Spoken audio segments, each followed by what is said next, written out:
Inward Falls by Patrick Zielinski. Read here by Nicholas Goroff. Morning. The shape, color, and origin of the stain colonizing the only open seat were new to Henry Abramowski. He made contact with the edge and leaned forward, forearms on legs for support. He tried to check the time, but the wall display was obscured by a translucent advertisement. "Everyone has a lucky number," a voice from the left said. Henry looked over. The eyes staring at him resembled the reflections of reeds in murky water. It was an elderly woman, chin on hands, hand on cane, head craned to face her new neighbor, no watch. "Nobody warned me," he replied, looking away. The person on his right was dreaming, betrayed by muscle contractions around the eyes. Sleeves covered a potential timepiece. "You just don't know yours yet." She paused. "The corollary holds too. We all have unlucky numbers." Henry gazed back at the reeds. "Plural?" She lifted her head, and then her cane, with which she gently tapped his shoe. "There's a lot more bad luck to go around, especially now," she said. "As opposed to the war?" "Sure. Luck implies risk. It requires some chaos. Not much of either in the center." The reeds disappeared behind the eyelids. "Hard to predict things in battle. Luck interjects more often." Henry looked at his feet. "If we could account for all the variables, luck disappears?" he asked. She nodded. "Or becomes one of the variables. But if we can predict it, is it still luck?" she asked. Henry thought about it. "No. And I don't think luck implies risk or requires chaos. I think we can almost never know when we're lucky and when not, because we can't know the alternatives. I could say a pleasant, quiet walk is itself lucky, since it could have been unpleasantly loud. I could say the unpleasantly loud walk was lucky because it stalled me from some further greater displeasure, or that it took my mind off something painful. We're always rationalizing. I could take almost any missed opportunity, a first love that didn't get a chance, not going on some particular journey, whatever, and imagine it unfolding in the most beautiful or horrible ways. I could do the same for most apparent achievements. The love you did find, the passions that animated your life, friends you chose, all of it could ultimately limit or expand one's potential. It's impossible to know. Someone across from Henry stood up, and his impromptu debate partner moved to take the spot. "Long answer," she said. "Sorry." "You mentioned we can almost never know. What, in your mind, are exceptions?" Henry looked at the unreadable clock again. "Surviving? Near-death type things. Hard to argue it would be lucky to die." "Well, greater suffering may have been around the corner." He took his time before responding. "You're right," he said. She sighed. "No, I was rationalizing. In battle, that isn't an option. You don't have time to think about luck, but you do get to see it. Sometimes you only hear it in a radio or whizzing overhead. Other times it's just a feeling, but it is there. Good, bad, often ambiguous, but real." "Maybe," Henry replied. "Indeed." "What about imbued in objects? Why are certain trinkets considered lucky and others not so, or even cursed?" She smiled. That's better. There are also places, often called shrines, even specific times, days, seasons. The person on her left stood up. Henry did too, checked the stain was unaltered, and occupied the new, cleaner seat. But those are dependent on something or someone, he replied. Isn't it all? Your luck on the battlefield has its doppelganger on the other side. Like an equal and opposite reaction, he asked. I don't know if it has to be equal or opposite. Can other things be lucky? She took a while to answer. I hope so. One tree that makes it through a blaze when all around it are ash, is it lucky? Maybe it's unlucky, or even cursed. Is all of nature unlucky, or are we? Hard to say, she replied. They took a mutually unprompted pause. What about curses? Are those part of the same realm? Henry asked. I don't know. They're probably adjacent. Isn't it subjective? Someone tells you this or that is cursed, and you become paranoid. It messes with your mind until you make the kind of mistake the curse can take credit for. She picked a loose piece of fabric from his jacket. All things are subjective and objective, including us. Some things are more of one than the other. She hesitated, then continued. At least in our perception, which is itself largely subjective and therefore varied. But none are wholly represented by one domain. There are objectively more and less effective ways to curse someone, even though the act requires a subject. Probably. And the more subjective symbols are easier to corrupt? She smiled before answering. Your lucky number is revealed rather than chosen. It is discovered, not invented. Most people never find it, and about as many observe or choose incorrectly. Otherwise, you could reconsider every time you saw a new number. It isn't a panacea either. Luck is just an indication that things will go better than they otherwise would. But how much better is subject to other variables. Henry put his legs out straight and slouched into the seat. I still don't see how luck shows up in war. Misfortune is the specter. You'll find chaos doesn't play favorites. I take my chances. She can only do so much. The dead will be glad to hear it. She sighed and hit his ankle with the cane.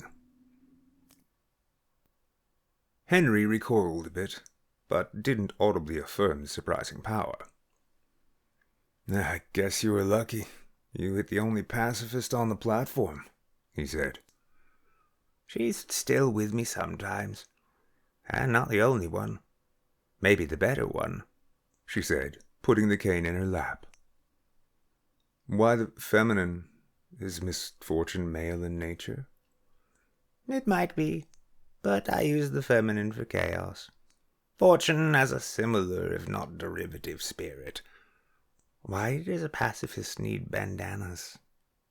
She pointed to the fabric poking out from his waist. Henry tucked it back in. They are nonviolent deeds which require a covered face. So far we've talked mainly about the hypothetical, about ideas, labeling things. What about the practical, the actual? Ideas are the soul of action, Henry nodded. And we can't really control ideas. They manifest and we interpret them. That's it? You might be able to control ideas, but you can't control luck. Maybe it's more than an idea. Henry smiled. Maybe it doesn't exist. She laughed. Maybe. They sat in silence for a bit. "First time on the ferry?" she asked. "No, I use it quite often, actually." "One of the anointed, then. What are the odds I sit next to you on my last trip?" "Incredibly low or functionally certain. Depends on who you ask. Maybe fortune favors the frivolous." "Well, in the center it's the best you can get." "That's why I tend to avoid it, as much as one can anyway." "Luck?" she asked. "The center. I try to stay far as possible. I'm a surveyor." A voice came on the loudspeakers throughout the waiting area. "Now boarding ferry 7 for Inward Falls." And that's me. "Surveying at the falls and 7. Be good." "I'll try not to upset her," Henry said, standing up. "Trying will upset her. Just smile and nod when she appears. I'll give you a secret. Have as much fun as possible, the whole way through. If you can laugh in the worst of times, you can survive. If you can make others laugh while you're at it, you're indispensable. Those who can breathe life into the world." Henry looked toward the screen that was still blocking the wall clock, but now had a time on the screen itself, which reminded him of the boarding. "Why is this your last trip?" he asked, still looking away. "You'll miss the ferry if I tell you that." He considered. "It was fun talking to you," she said, reading his face. "Likewise. I'm Henry, by the way." "Goodbye, Henry," she said. "Thank you. I hope it's a good ending." She nodded. He started half running, then stopped, turned around to look at the woman once more. She was walking behind, quite close already. She tapped his trainer with her cane again, and they both smiled. Directed by signage, he walked to his platform.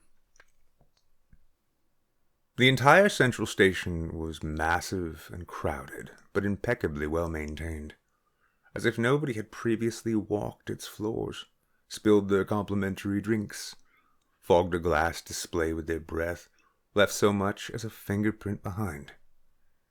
Speakers blared a second time. "Last call for ferry 7 to Inward Falls." Henry made his way to the last pod on the assigned track, ascended the 4-step retractable steps, and scanned his token. The door snapped open. 3 seats were unoccupied. A corner spot with a decent view, surrounded by a loud family. An aisle seat with a novel stain running down its spine. And the lonely seat set apart from the rest, usually reserved for the last one in or a prisoner. Henry chose, sat, sighed, and closed his eyes. "Excuse me, would you mind switching spots?" Henry looked over. It was an older man, dressed a bit too elegant for third class. The surveyor pointed toward the backrest. "There's a stain on this one." The man was already up and moving to usurp. "Oh, I don't mind. Well, actually, I do. That's why I picked that one, but it's my first time, and I'm not fond of seeing the world go so quickly." Henry got up, but didn't move further. "Sure, no worries. But you won't be seeing anything go by anyway." "I'm worried." "Me too. Sorry for prodding." They started moving. "I'm used to it. Can't exhale or even pass wind without being harassed or shadowed by some ghouls," the man said. They crossed. Henry's new seat was spotless. "In a cornucopia of conformity, descent invites death. Only phantoms can avoid that. Thanks for the spot." "I'm the wizard." "Henry. And you won't feel the speed. Well, not feeling it almost induces a new kind of feeling. like your insides are confused. But the pills will get you sleeping through most of it. What brings you to the falls? Solace asked. Work. Me too. Henry started looking through his bag, feigning busyness. Well, actually, I'm auditioning. The feign ceased momentarily. What for? Henry asked. A night in Republic of Friends. I think so, anyway. I'll take anything. No return token. Henry took out and opened his notebook, occasionally hatching and jotting as they talked. Is it going to be a long audition? The knight took his time before responding. Technically a full dress rehearsal in front of an elite audience, and I'm a last-minute replacement for the other night. What happened to him? Henry asked. Problems with management, they said. And you've been practicing? All my life, in a way. How does it end? I only have experts. Don't even know how my part ends. How last minute is it? They test me half an hour after landing. The play's 3 after that. I may drop by, if they allow last-second spectators. A voice came through the speakers in the pod. Attention passengers, your trip to Inward Falls will commence in approximately 3 minutes. For your own safety, please remain in your seat when the ferry is moving. An attendant will be providing your amenities as laid out on your token. Please ingest immediately to avoid delays upon arrival. Henry pecked at the onboard entertainment display. An attendant clad in corrosive green company garb asked for the pair's proof of purchase. Are you sure you don't want an upgrade? He asked while scanning the tokens. The seated pair synchronized the shake of their heads. All right, enjoy your trip. The attendant produced 2 individually encased pills and 2 vials, handed them to the pair, and moved on. Zoisa is quite the name. The knight laughed. It did preempt rude aliases in school. I'm trying to imagine the short list it competed with, Henry said. It's a disarming name. Distinct, at least I think so. Unique can be risky. You're right. What is it you're working on? Zoisa asked. Sorting out some disputed boundaries, and giving a guided tour. I'm a surveyor. And I'll give you a piece of advice that may transcend our roles. Confidence opens more doors than competence. Not the doors I need, Henry said. Nobody can be certain of their needs. Always changing. Can't operate on potential, on the unseen. But that is all we do. We have apparent goals, ostensible paths, but we're always guessing. But we have barometers to help, and we hone them over time. I couldn't abandon that in an instant, even if I wanted to, even if it led to something better. The barometers can't be too rigid, though. Nor too loose. Well, I appeal to confidence. Indecisiveness doesn't mix well. What makes you think I lack confidence? Nobody lacks confidence. It gets buried under other things. Competence can be a curse, as anything.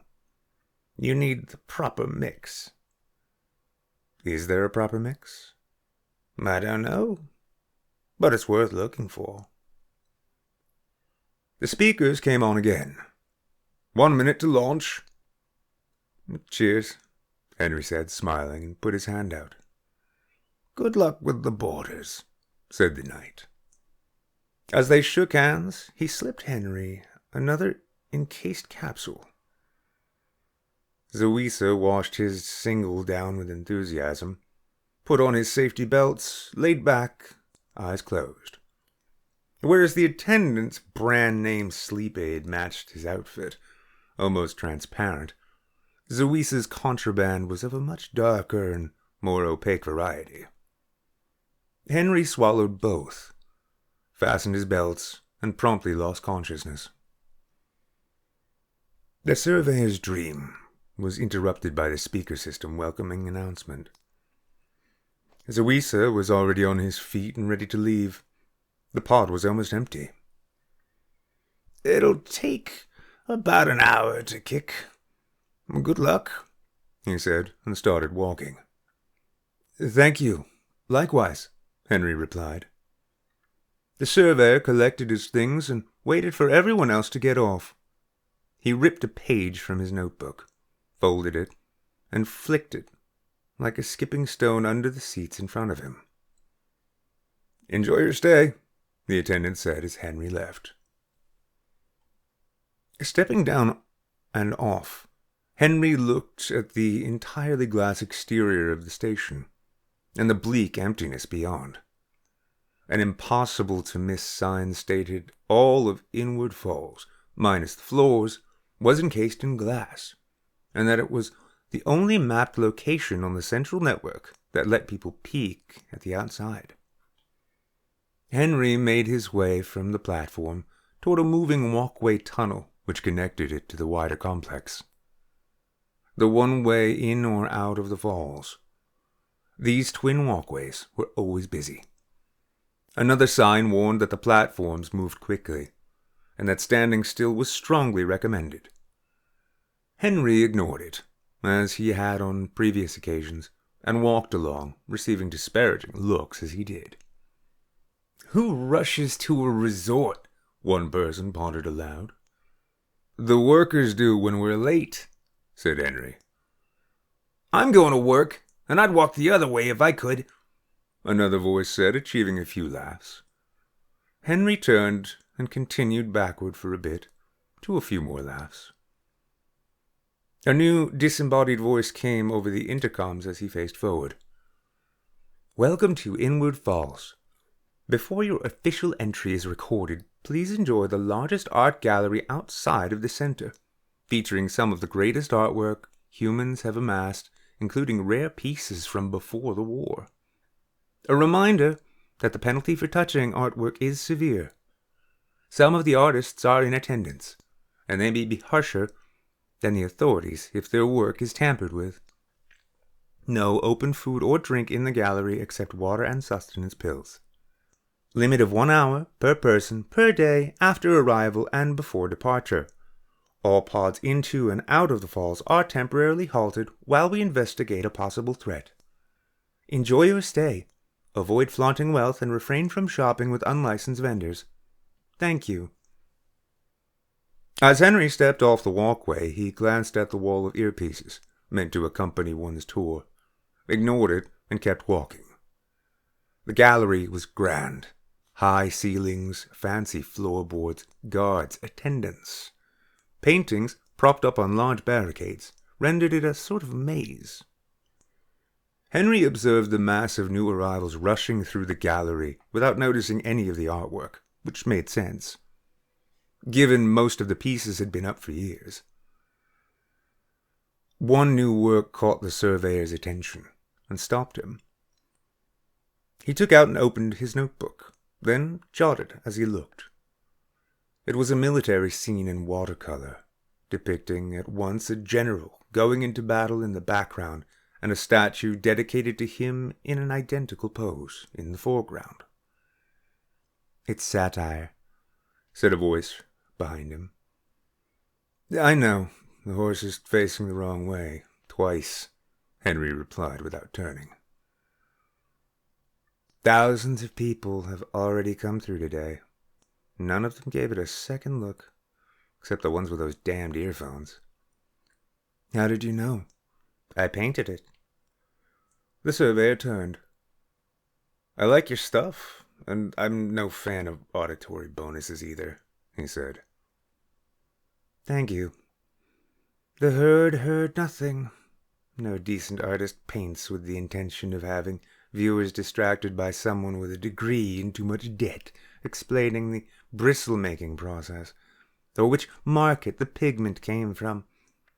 We paint them to be looked at, to be absorbed, or we paint for ourselves, out of compulsion." Henry smiled. "Reminds me why I hate that sign in the station so much. Beauty on the other side of a short tunnel is spoiled for new arrivals. They already paid for their tokens and got off the ferry. Why not let them be surprised? Much easier to maintain order when you control novelty itself. Though almost everybody knows before they get here anyway. Our lives are curated more stringently than any art exhibit. I think there must be at least one painter near the top of the center. It's a beautifully awful system, and it works. When people are expecting surprise, when they know uncertainty, they think in ways that are poisonous to power." "Not just a good painter, then?" Henry asked. "Anyone who permits themselves a single art form or vocation is making a mistake. Such is the crux of specialization. Thought itself ends up too narrow. And yet I've seen many different areas, perhaps close to ones they have already achieved some mastery in, and they look, sound, and surely feel hopeless." The artist started walking. Henry followed.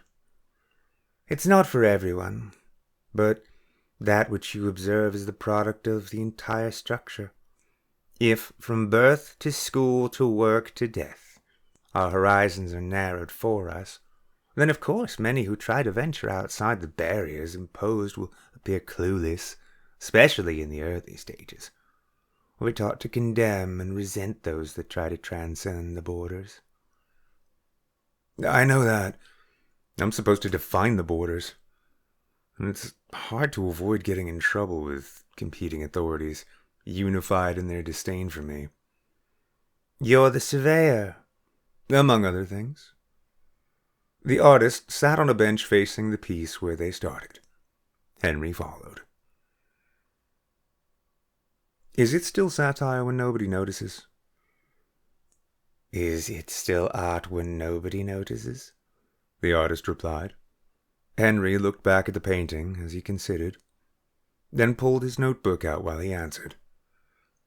"I think so. It would still be art even if there was no life to appreciate it, no?" The artist removed a hefty flask from his breast pocket and took a large swig out of it. "Maybe. I don't care either way. The choice to paint is out of my hands," he said, offering Henry the flask. The surveyor was jotting and scribbling, but paused promptly and looked up. "I think I know what you mean," he said, accepting the vessel, and took a small sip. "I don't think I've ever loved anyone more than painting." Henry took another sip and returned the container. "That's okay. If you loved a couple of people almost as much, then you probably loved more than most." The artist smiled, took another generous swig, and restored it to its sheath by his heart. "I should introduce you to my wife," he said. Henry chuckled and looked at the painting again. "I've loved many women. Still love all of them. You can't really unlove somebody, at least not the memory of them. If you can, it wasn't love to begin with. When life expectancy hits 300, I'm sure divorcees will be common." Henry pointed to an oddly colored splotch in one of the artwork's corners. "What's that?" "An accidental stroke, but a good one. There's bits of that in all art, watercolor especially. You never know how it'll dry. Like developing and trimming film. Sometimes the best cuts are unintentional." "Not the case with surgery," the artist quipped. "Nor cooking." "Fleecing sheep." "Driving." "Trees." "Wires." "Friends." "Enemies." They laughed together, then sat silent for a bit. "I have trouble cutting people off," especially women. Better not engaging. Eventually they get bored, Henry said. The artist shook his head. They're not bored of you. They think you're bored of them. Much worse. Henry immediately felt the weight of this revelation on his back and looked at his new acquaintance. Well, now I feel like shit. The artist smiled. When I paint, when I cram an exhibition like this into a few weeks, I try to remove myself from anything that could influence the art. And sadly that includes the wife, the kids, other art in all its forms. Music is the only exception. Why music? I don't know. It's more of a guide than an influence. No, not a guide. Something else. A torch? A charm? More than that. It's a spirit. The stage is empty, the music starts, the story unfolds. I can also focus completely on the painting with music in the background. Do you ever listen to music when you aren't painting? Never. The artist got up and walked up to his work, then got on one knee and beckoned for Henry to come over. How many check the name? He said as Henry walked toward him. The surveyor, aware of his own guilt in abstaining, followed the man's arm and finger. Boris W.S.P. To be fair, it's a bit hard to see. You kept it in the shadows. Yeah, he said, still looking at his signature. I don't think it matters how many people know your name. Fame only makes it harder to stay true, Henry said. True to what? The ideas in your head. The gasp of an onlooker. The winding clock. The specter of consciousness. Your own reflection in the mirror. All of it. The artist got back to his feet and looked at Henry. Good insight for a surveyor, he said, and started walking. Henry followed. And you're perceptive for an artist. They chuckled and started walking around the exhibit. I've got a poker game in an hour, Henry. A few characters and a few hooligans. A firework technician and a pilot. Want in? Absolutely. Any of them cheat? Yes. A waiter appeared in front of the two. Mr. Boris, sir, refill? The artist laughed and pulled out his flask. Of course. And one for my guest. And one for you. Finish it, then pour another. The waiter began the ritual. Don't get caught, Henry said as they all drank. Boris returned his flask to the waiter for another top-up. If anyone gives you trouble, say you're acting on direct orders from the man who gave us the only new bits of this exposition. Then look at the art, have some fun, talk to some ladies. The waiter coughed after his second glass. Henry noticed a man staring at him from across the exhibit. The latter gave it up after a few seconds and disappeared behind a display case. As you say, sir, right away, the waiter said, returning a full flask and taking the surveyor's empty glass. That was nice, Henry said as they continued walking through the exhibition. Revolutionary. His first chance to act as if he was already free. Who knows where that culminates? An unsavory place if he's not careful. Everyone knows how to be careful. That's what we all do. Not all of the time. Speaking of, the game is taking place in one of the air domes. You're playing poker on a tennis court? The courts are there, but the bubble in question is a house of squalor now. Booze, blaze bums, brilliance. Not much has changed then. Boris chuckled. Henry continued. Let me guess, they got the clay courts? It's like living over water or lava. Walkways, stilts, platforms, the lot. Does anyone play? Oh, yeah. One of the conditions was keeping a few of the courts clean. They even started a ladder. Drunks and crooks compete with the club players sometimes. A few pros or regulars. Fun to watch. I like the idea. By the way, the waiter isn't acting free. He's listening to a new authority. They stopped and looked over at the server chatting with some friends. Maybe he's good enough at faking it to fool us both. If not, it's still a decent start. You're a good egg, Boris. The artist sipped from his flask. Until the wine runs out, he said with a smile, then continued. This is you. He pointed to the turnstiles which separated the exhibit from Inward Falls proper. I know, I've been here before. Of course the surveyor would have been. This one on the far left is quite the fan. Won't bother you much. He waved to the worker as he finished and continued to sip. Thanks for everything. I'll see you at the game. Don't drink too much, Boris said, turned as he chugged his flask and looked for the waiter. Henry considered picking a different turnstile, but eventually opted for the recommendation.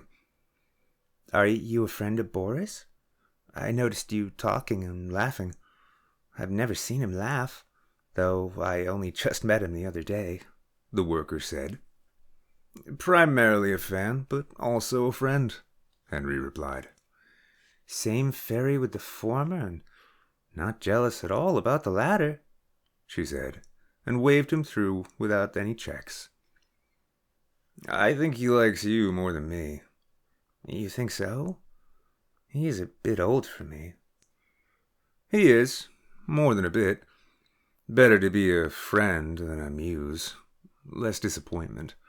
And the art will not be tarnished in your eyes. Keep it cordial. She looked at Henry. I'll think about it. The surveyor walked through the massive leisure area. Pits, pools, pool halls, basketball courts, playgrounds, places to eat, bumper carts, spaces to sleep, beaches, picnic zones, trampolines, yoga mats, a solitary newspaper stand, roller coasters, hotels, motels, hostels, bed and breakfasts, brothels, bridals, restaurants, restrooms, concert halls, comedy, opera, and tragedy. Luxury and simplicity, vice and virtue. Equal solace for the restful and restless, a commingling of all the entertainments and merely an introduction. Music and sense were pumped into the space, all carefully tested and iterated upon endlessly to elicit the most participation possible. A utopia for quiet, compliant consumers. The first motels were a few hundred paces from the turnstiles. Past an elegant, exclusive zone, then came the information center, one of the largest buildings in the Falls, and responsible for collecting more information than it provided.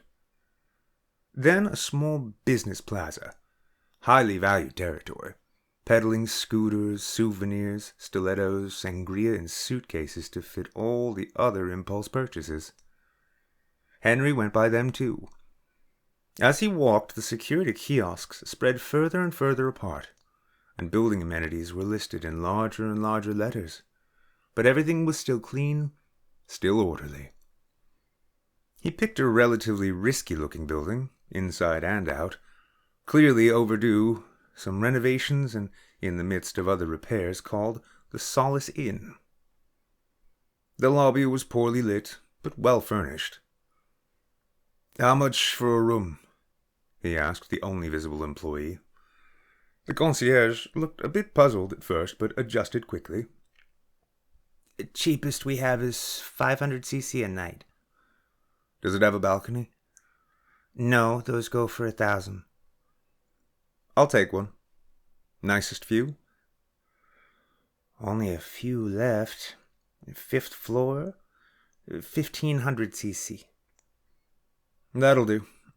Have you got a lounge? We have a bar. Henry smiled. Better. She pointed behind him. Back the way you came in, and to the left, up the ramp. Henry looked back, and again at the concierge, who was holding her arm high, dangling the key between 2 fingers. Cheers, Henry said, as they traded currency for key. The bar was empty. No tender in sight. Hello, Henry said, looking for a bell to ring. Excuse me? A voice from behind startled him. It wasn't the bartender. It was the man he saw looking at him during the exhibition. I know you're a surveyor, and I need your help to get me outside of the enclosure. Oh? Well, maybe we should take a breath before discussing such grossly illegal acts. Exchange names and stuff, Henry replied. I'm an explorer, the man refused, and a collector. Sometimes exploring requires access, or a guide. I know what you do, and I can compensate you adequately if you help me. Henry peered over the bar to check if the barkeep was on the floor, looked around some more, and returned his gaze to the man. What are you looking for? He asked. A pathfinder. Pardon? The man looked confused. Some call them seekers or locators. They have many names. They point you in the direction of what you want, I think. They're like universal good luck charms that really work. You haven't heard of them? Henry looked at the man. Never. There's more than one? Probably. Hopefully. Would make it easier to find one. They're from before the war.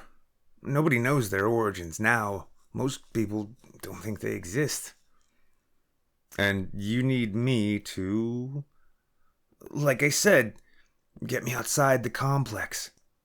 If they're older than the center, they've got to be out there.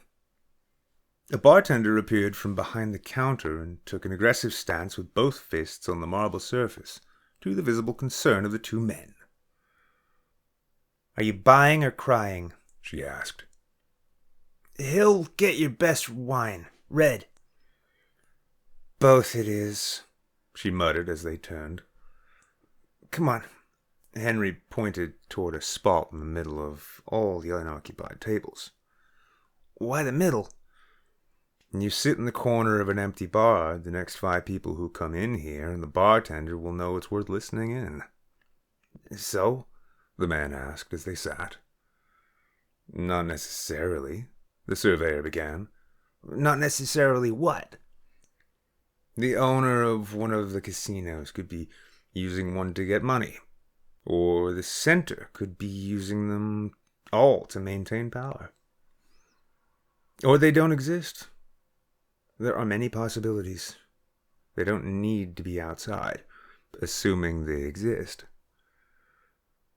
The explorer's eyes were surveying the room. I read that when left unused, they call out to those close by, but only if they are actively searching and not in possession of another. Lots of rules, apparently. The bartender arrived with their bottle. No glasses, she said. I wear contacts, Henry answered. The explorer took his off. Better? No, might be worse actually, she answered, removing 2 small bowls from her trolley. Cheers, Henry said, as she walked away, to which she returned and raised a thumb without turning, and walked past the bar and out of view. Henry started pouring, giving himself a healthier portion.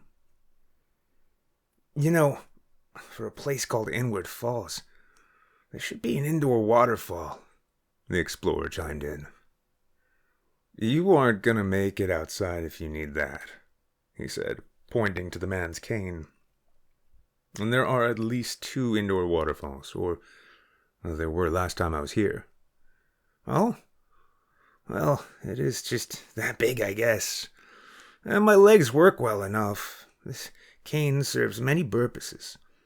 The perception of harmlessness can go a long way for someone who doesn't want to encounter authorities. Also makes a decent baton. Henry smiled. I was introduced to that utility earlier today. They chuckled. I'll keep the rest of it a mystery if you don't mind, the explorer said, sipping from his bowl. The cane or the Pathfinder? The story, the details, the important bits. Henry emptied his bowl and flipped it top down, then flipped it again and poured another generous dose. You're too old and too drunk, he said, then finished his second. I'm not paying you to tell me things I already know. I'm paying you to get me outside. The rest is taken care of. Why do you care if I fail to return? The surveyor poured again and sipped. It could complicate things for me, get me in trouble. They don't let anyone else outside normally, so who will notice? The cameras will notice, for a start. You say I made you do it. Threatened you. Henry sighed, then used the last bit of bottle to replenish the explorer's nearly full bowl. I've had many hours to explore the outside, and I haven't found any buildings or landmarks that might hold such a device, assuming it's real. A woman entered the bar, which took the attention of both men. Keep looking and you'll pay double, she said, disappearing behind the bar. The men looked back at each other. Tough joint. The man nodded. How far from the complex did you stray? The habitable zone goes about an hour's walk in all directions. Your eyes can tell where it ends, and maybe some other senses too. Have you been outside this habitable zone? Only for a few minutes at a time, and only with the right equipment, Henry answered, taking a set of keys out of his pocket. They exaggerate the danger to keep you on a leash. Same with everyone else thinking there isn't one. The safe part is dangerous enough on its own, but maybe you're right. The researchers get to go further, though they have vehicles. Could we get one? If I had a week to plan, maybe. So? Not sure I have a week. Or the will, Henry said, removing a key from the chain. What do you have? Uncertainty. I know that much, but I'm perplexed. I tell you about an object that can practically fulfill your dreams, and you're worried about a routine assignment from the center. Henry looked at the ceiling, squeezing the key in his hand, then glanced back to the explorer, then looked away to a still empty bar. You said they point you. That's not the same as fulfillment. I know where my dreams are. The surveyor focused on the man across from him, who was now looking elsewhere. Can you help me at all? The explorer asked. Maybe after I dream them. Henry looked at the loose key. The explorer laughed a bit, gulped his drink down, and introduced his bowl to a copious amount of currency. I appreciate the honesty. When I'm deciding your future, I'll take that into consideration. You'll have a lot of dreams before that, I hope, Henry said, and grinned. The explorer stood and put a bunch of bills into Henry's bowl. Enjoy the wine. I'm sure I'll be in need of your services soon. Always another chase. Good luck, he said as the man left. Henry looked at the ceiling once more, thinking about all the people in all the rooms on all the floors, flourishing, failing, fixing, flailing, fighting, fucking, fainting, fantasizing, fearing, festering, financing, flavoring, floundering, and so on. Perhaps one of them was following his gaze, or looking down through their floorboards back at him.